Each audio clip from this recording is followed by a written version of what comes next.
We're following a major development in last night's warehouse shooting that injured 3 people. It happened in southeast Albuquerque near Gibson and Broadway. We learned overnight the suspect, identified as Wade Melton, is dead.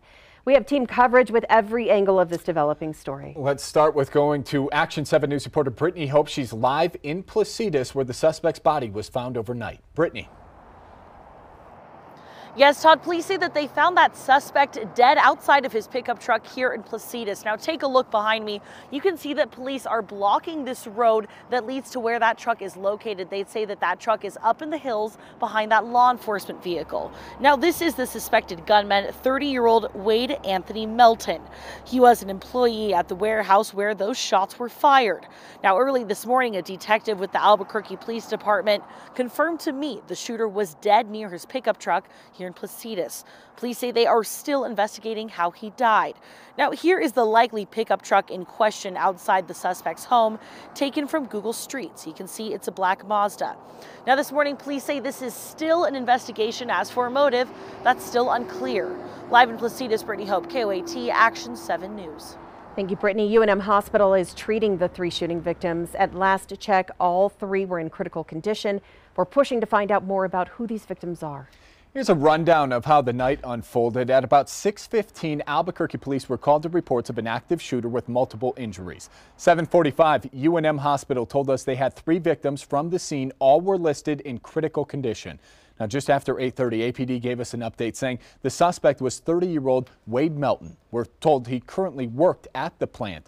Now, he could possibly be driving a 1999 black Mazda truck. This is what they were saying, with New Mexico plate 917 RSM. At 9 o'clock, police say they cleared the Benny Keith warehouse building and secured it. They did not find any other victims. And then around 10:30, most police were leaving the scene. And then by midnight, APD told us the suspect was dead and the investigation was ongoing. Action 7 News reporter Marissa Armas talked with warehouse employees who worked alongside the alleged gunman. People I spoke with said that Wade Melton is a nice, quiet guy who was always willing to help others. Many say that they are surprised that he allegedly shot 3 people. A current employee who did not want to be identified says he and Melton worked together inside the Ben E. Keith building. He says the 2 have worked together since 2012 and they last spoke just days ago. Another employee who did not want to be identified says he is shocked that this would happen. He says Melton didn't seem like the type of person who would do this. At work, he was just a quiet dude. You know, he was always more than willing to help you out, but other than that, he kind of kept to himself and just did his job. These employees told me that at the warehouse, they would do everything from select food products, pack it, and distribute it to nearby food companies. Employees told me that work is likely going to be canceled on Tuesday. Marissa Armas, KOAT, Action 7 News. And we spoke with the former Chief Public Safety Officer, Nick Bacchus, for his take on how quickly law enforcement responded.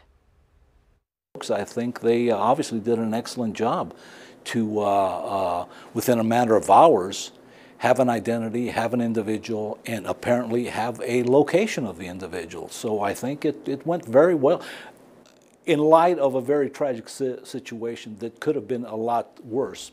Now, Bacchus went on to commend law enforcement for their quick action. Mayor Tim Keller released a statement saying in part, quote, "We are thankful for the decisive action by APD officers who pulled the 3 victims up from the workplace shooting to a secure area where rescue personnel quickly attended to them and got them to the hospital." Attorney General Hector Balderas also released a statement about the shooting. He says, quote, "I offer my prayers and support to the victims and families involved in this horrifying tragedy."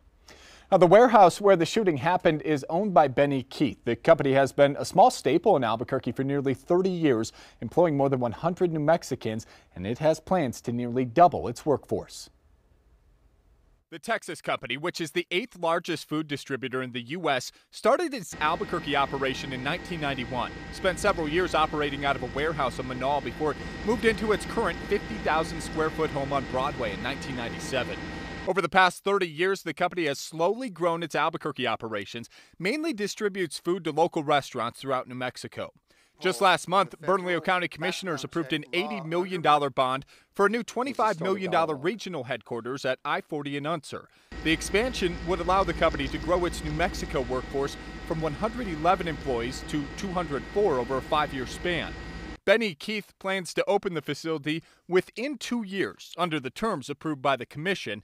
The company has 30 years to pay the bond. During that time, it would not pay taxes, but the county would own the deed to the property. Now, in addition to Albuquerque, Benny Keith has 5 other distribution centers that serve 10 states. In all, the company employs 3,500 people in the United States, has yearly revenue of $3.5 billion, according to Forbes. Employees at the facility told KOAT that crews worked throughout the night at the warehouse, mainly loading trucks. At about 6 p.m., the time the shooting occurred, the facility would have been going through a shift change. Employees said as many as 23 people would have been working at the time inside that building. Now, last night's incident is actually the second for the Benny Keith Company.